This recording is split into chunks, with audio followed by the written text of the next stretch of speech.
Recorded Books presents an unabridged recording of Bel Ami by Guy de Maupassant, translated from the French by Margaret Molden, narrated by John Mcdonough, and directed by Abigail McHugh.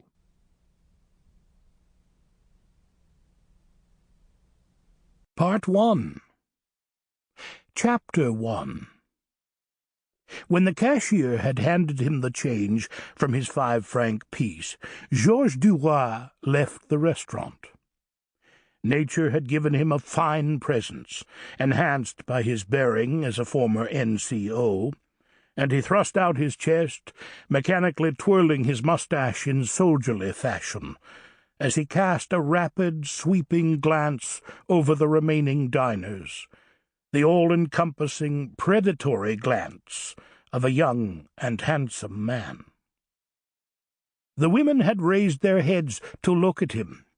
3 little seamstresses, an untidy, dowdy, middle-aged music teacher, wearing the inevitable frowsy hat and badly fitting dress, and a couple of middle-class housewives with their husbands, regular customers of this cheap little restaurant with its set meal. Outside on the pavement he stood still for a moment, wondering what to do. It was the 28th of June, and he had left in his pocket exactly 3 francs 40 to last the rest of the month. That meant 2 dinners but no lunches, or 2 lunches but no dinners, whichever he preferred. Since a midday meal cost 22 sous, rather than the 30 which was the price for dinner, he would, by making do with just lunch, have 1 franc 20 centimes left over, sufficient to buy him 2 lots of bread and sausage and 2 beers on the boulevard. These were his main expense and the greatest pleasure of his evenings. And so he set off down the Rue Notre-Dame de Lorette.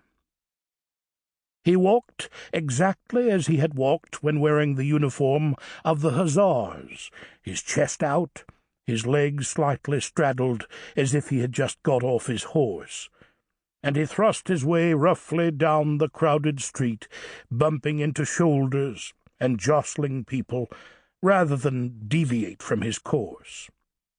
His rather shabby top hat was tilted slightly over one ear, and he clicked his heels sharply on the pavement as he strode along.